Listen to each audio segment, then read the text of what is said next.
global community of resources. Can we put our hands together for Miss Madison Jaye as she comes to talk to us about how to operate through social media? Testing. Hi, guys. It's so great to be here with you. So I'm from New York. It's snowing right now, so no, it's like really so great here to be here with you. So we're just waiting for the presentation to go up. Until then, how are you guys feeling tonight? Well, today. Good? Have you guys gotten some great takeaways? All right. So today we are going to talk about globally growing your social media audience without a blue check mark. That's a good one, right? So one thing that I've learned with social media is a lot of people are able to create diverse revenue streams when they got that check mark. And that's okay, that's cool. I'm not knocking anybody's hustle. What's for you is for you. But there's a large market out there of people who don't have a blue check mark. So how do you create revenue? How are you able to be taken seriously in a world that, you know, vanity metrics do matter? If someone says they don't, they're not telling you the truth. So I kind of broke it down into 4 sections. So the first one is sliding your DM marketing. The next one is hashtag literacy equals money. The next one is the secret sauce. I really like that one. And then it's creating a global community. All right, this slide turned out to be a little bit darker than I intended, and that's okay because you guys can still see it. I believe in letting people know who I am, not because you don't want someone up here that's speaking who doesn't have the background to talk about it. So one of my longest clients is iHop. Who am I? Why should you care? And more importantly, how am I going to make you money, right? So some of my clients included Steve Harvey, iHop, Maybelline, Hot 97, and McDonald's. I've worked with them with digital strategy over the years. All right, so here are the few things that we're going to discuss. Sliding your DM marketing, hashtag literacy, building a global community for your website. And the next we're going to talk is the secret sauce, which is the back end of social media. Oh, wait, go back. Thank you. So I like this one. It's do it for the gram, do it for Twitter, but also do it for Facebook. And then sell yourself in your personality, getting paid to do what you do organically. First one, slide in your DM marketing, the art of the silent sell. Now, there's a lot of people that sell things publicly all the time, and we get really, really upset. I'm going to contradict a little bit because I am going to talk about how that spam marketing is good too. Now, the art of the silent sell, you don't always want to present your product publicly. You want to get to know people on a one-on-one basis.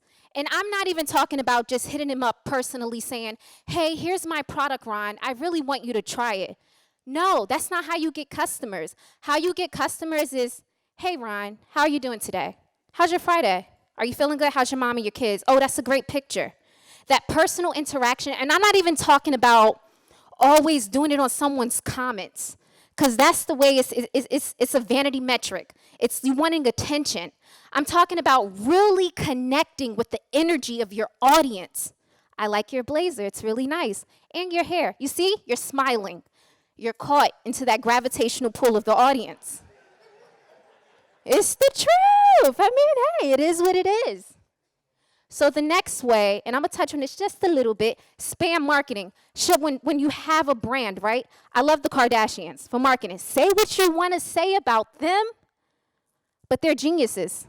When it comes to digital structure, listen, the way that they sell themselves, brilliant. They have literally started influence in marketing. Now, the way that they do it is they keep you behind them in life. They don't give you, like you'll see Kim's outfit, then later on, because TV's dying, we all know that, but you'll watch the Kardashians and what you'll connect with is, oh my goodness, subconsciously, I remember seeing that outfit. I remember when they put this on Instagram. That's where their real revenue comes from. So what happens is they have their primary pages from Kim, Kylie, Khloe. What do? There's Kim Kardashian with her page.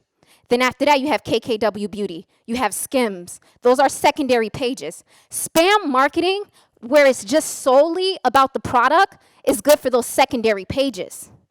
where you're posting the consistent sales. Once or twice in a blue moon, you might post it on your page, but what do? They direct people to the spam marketing pages. You don't want to do it on your personal page unless it's sell time. Now, sales should always start on a Wednesday.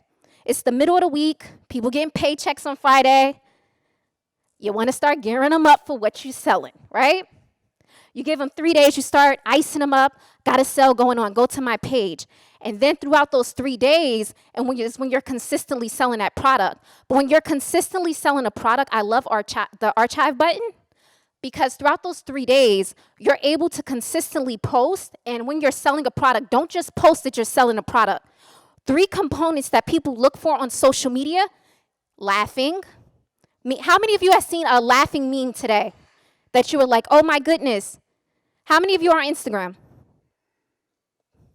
How many of you have sent a meme to your friend that was funny, but you won't post it? How many of you have looked at food recipes? How about fitness? What is one of the things that you go on social media to look for?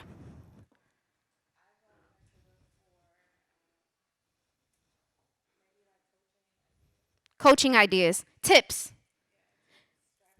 strategies. One more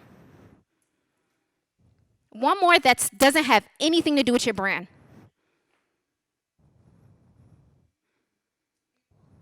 How about glasses, shirts, t-shirts, shoes, clothes? You're wearing all of those right now. Those are all in your market. So what you do when you're selling a product, you start promoting things that are connected to your brand, but maybe a little bit off market. So you have glasses, right?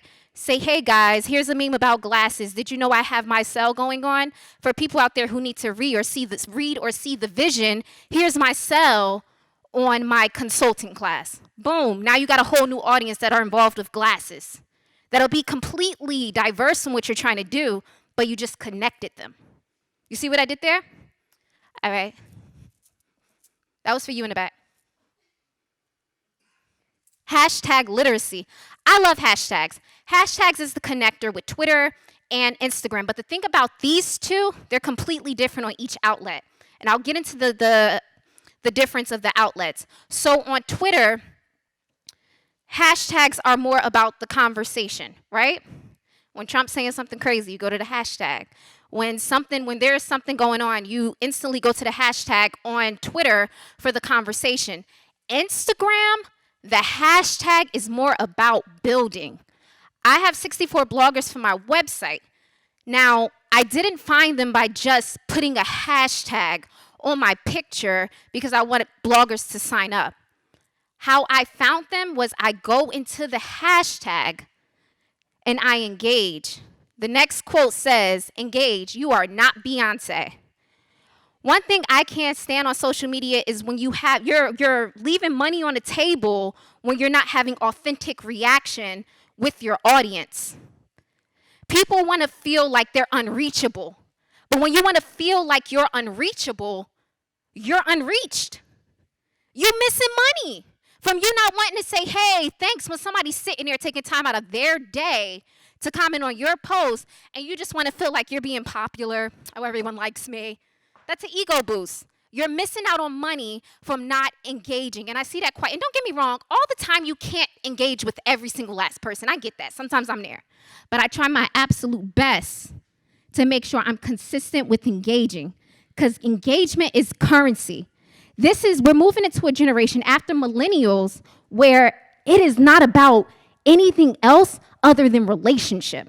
How does someone feel about you? And if I'm wrong, then why did Cardi B blow up? From Cardi B's perspective, right? We didn't engage with her because she was a rapper. We didn't necessarily engage. We liked the story of her struggle. We liked to see her go from rags to riches. We were rooting for her. Cardi B blew up because Cardi B has people liking her, engaged with her story. So then that goes into trends. Yes or no? Yes? A lot of people, figure out a way to make the trends connect to your business, right? So somebody give me a popular trend that comes to mind. Come on, we're in a room full of social media people. TikTok, that goes into one of my theories. I'm gonna hold off on that one so we could get you, because I got you. Anybody else? Throwback Thursday, it's a trend. So you throw back the people, what did I just say? People like the story of where you come from. So for me, when I start telling people about, Throwback Thursday, start telling your story, how I started my business. I went from eating in soup kitchens as a growing up in poverty to being able to teach all over the world. Now you're interested. A lot of heads just went up. But it's my organic self. I'm being me, but I'm figuring out a way to not just be there complaining. And that's another story for another slide, when complaining is actually a market. Let's talk a little bit about my website. So I believe in community. And this is one of the ways that I feel as though I help get myself out of poverty, is by building community. My website started with just me, my best friend, Miss Lee, who I met on Twitter, and maybe 2 other bloggers. I have about 15 bloggers that have been rocking with me since 2014 when I wasn't paying them. There's some of my bloggers who still don't get paid, but they won't directly get paid. I've created different ways for them. So let's say we have the people who have been there with me through the longest. They're now editors-in-chiefs for my website.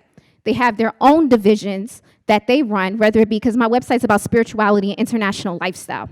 So they have their own divisions that they run solely, but then they have ways that if they make money, they have their bloggers selling products from their division who they'll receive a percentage of, and it's just a grandfather operation that trickles down. So they're allowed to sell. My brand has 3 parts. There's spirituality, there's Madison Jaye, who's the personality, and there's spiritual services and media services. Anyone they suggest, they get a referral fee, whether it be from, I think I'm going into the next slide. I am. Whether it be from $100 to $1,000 per service. So if you're just out there starting, and a lot of people who are just out there starting, realistically, you cannot afford to pay people, but you need a team. So it's good to build a community. So my bloggers, not only do they have at least 12 different sources of income, different revenues are based off of what they make, they now are able to have a global community of resources. One of the rules, because we have a WhatsApp, one of the rules that I have is everyone has to network, because everyone from all over the world, they do different things. So it's in my contract with them where they have to network with people within it. So what I'm saying to say that is start with what you have. You have enough. Whatever you have right now, you have way more than enough. Just start. And this is coming from somebody who used to sleep in cars. So once you start, God will start to bring the higher source, whoever you resonate to is the higher power. God will start to bring more and more people to play a position. And then before you know it, you have a community who are invested in you, and you're invested in them, and you're all putting your resources in a giant pot, and you making bread. That's lovely. Now you're eating. One of my editors-in-chief called me the other day because her monthly revenue stream, she was able to feed an orphanage in East Africa. The bloggers benefit where they make their money, but they also have their own personal collections. The one thing that I love is Squarespace. Squarespace, you're able to track all of your analytics and your data. I'm big on data. Data's get you endorsements, honey.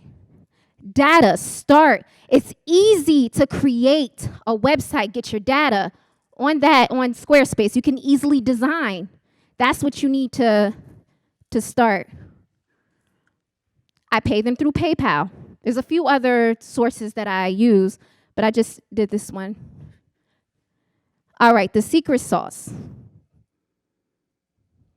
Wait, go back to the secret sauce? Before we go into the back end, there is one thing that I did not write down that I do want to add as a secret sauce. Vulnerability is a secret sauce.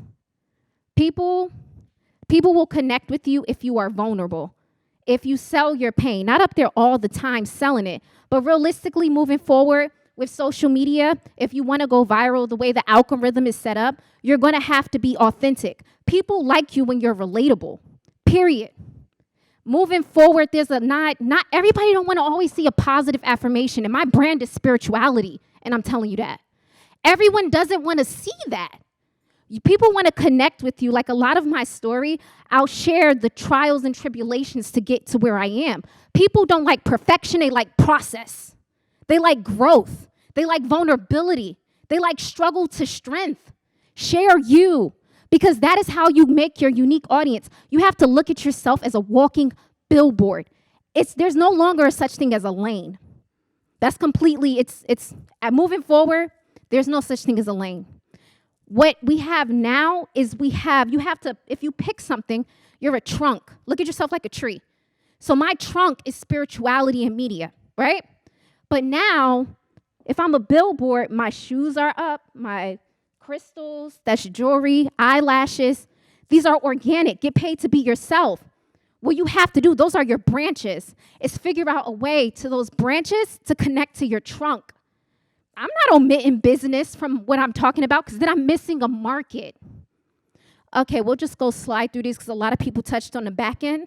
So these are just different ways that you can connect.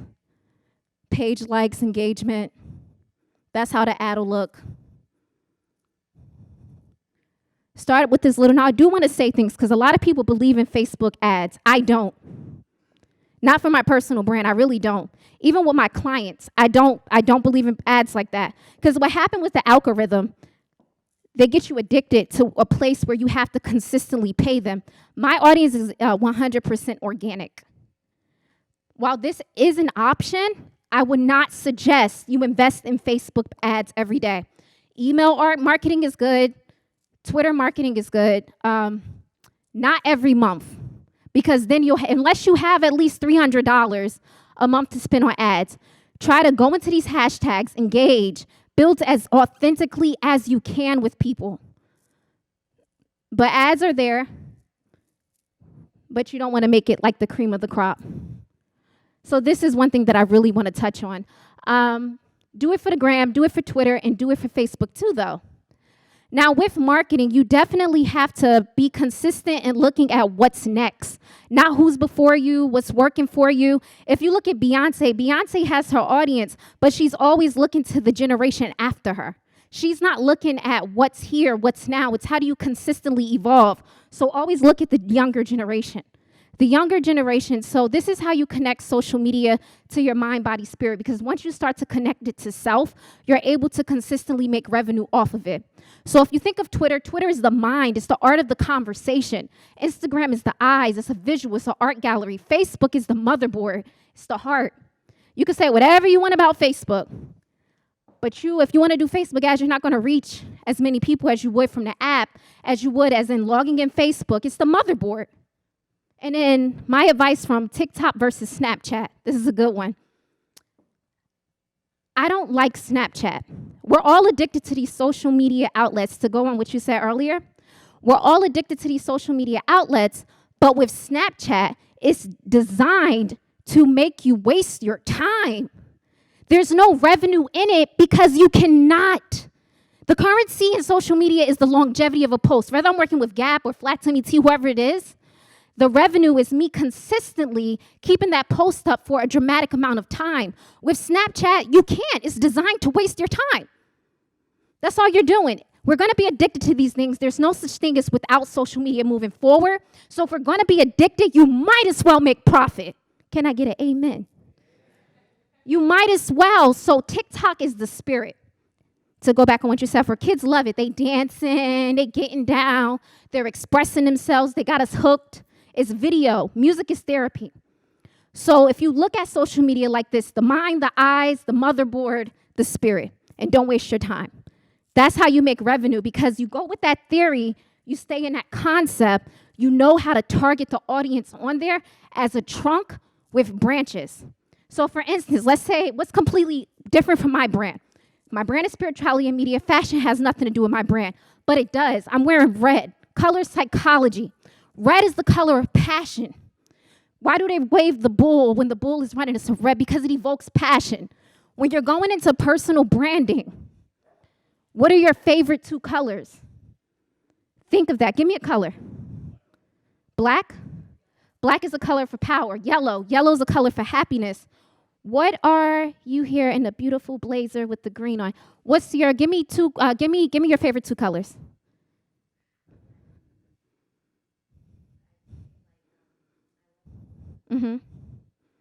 Blue is the color for communication, and purple is the color of royalty.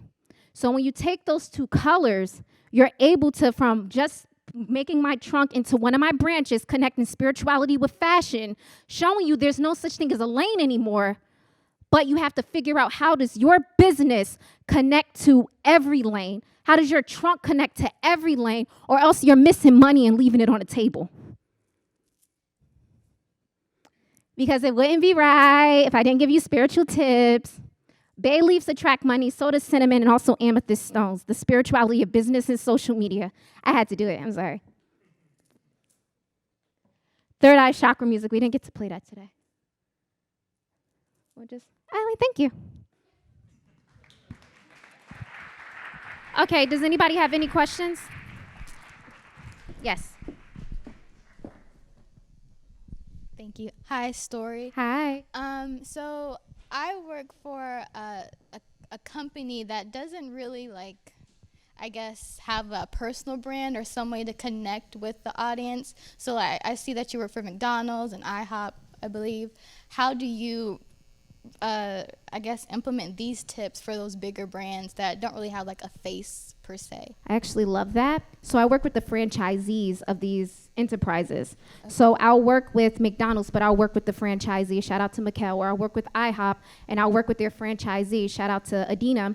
So what I do is, when they're starting their own personal brand, like for instance, Adina, I take the IHOP concept where we run that page for her, but then on her personal page, which she just finally, after 4 years, let me start, once we do that, we connect the IHOP currency to what she's trying to build now, and she started her own franchise, which is cornbread.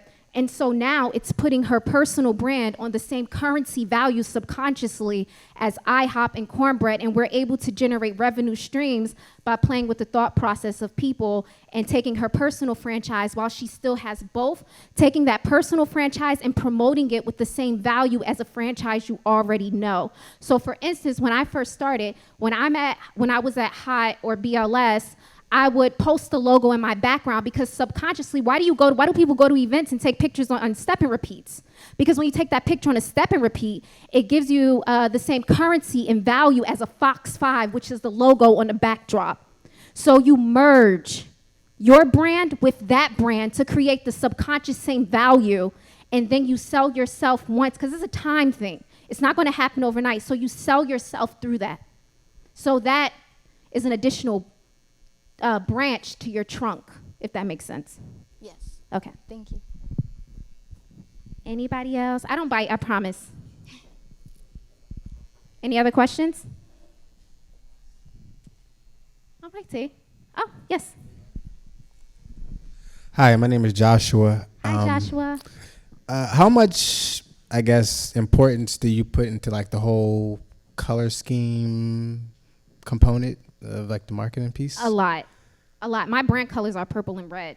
It should be something that identifies with you, but it should also be organic. And you have to remember with this, for instance, like Starbucks, you notice they have the goddess of fertility on their cup, and it's also green. That's not by mistake. They want you to trust the herbs of their tea and whatever they have. Green is the color of money and revenue.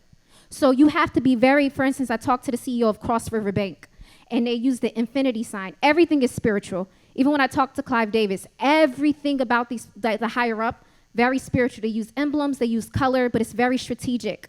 So make sure you want to attract what your colors represents. Just like if you have a logo, make sure your subconscious know what you're attracting. Remember the bull. Remember the bull. The red makes you passionate. So wear more red then. Huh? Wear more red. Oh, yes, honey, yes. Oh, wait, YesHoney Collective. See what I did there? Branding, right? Any other questions, or am I up? I'm at 0. Oh, Can we do one more? One more. I'll be quick. Just on the topic of colors, I was just wondering your take on black and white. What are your takes on black and white? There's always a gray, so why black and white? I think it looks powerful, and it catches the white on black catches the eye. So I was just wondering your take. Powerful. White is the color of angelic. So if that works for you, go for it. But it doesn't, it just makes you blend in. My personal opinion, that's not going to work moving forward. Everyone wants to know you. I mean, in a professional, when I go to Fortune 500 companies, of course, I'm not wearing bright red, but because I want to be taken more stern. That's what the black make. It's just power, you know? But is that if that's what you want for your personal brand, some of my clients do have that. I always recommend a third color. So one of my clients, Naiko Simone, she has a candle line. And so now I said, I like how you want to be professional, but we're going to add a strip of gold throughout it because you still want to pop in some way. You could keep it professional and pop. And, you know, you could keep it monotone. You can do that. But you just still, like a personal brand, you want something that catches the eye. And that's all the time we have today, folks. Thank you.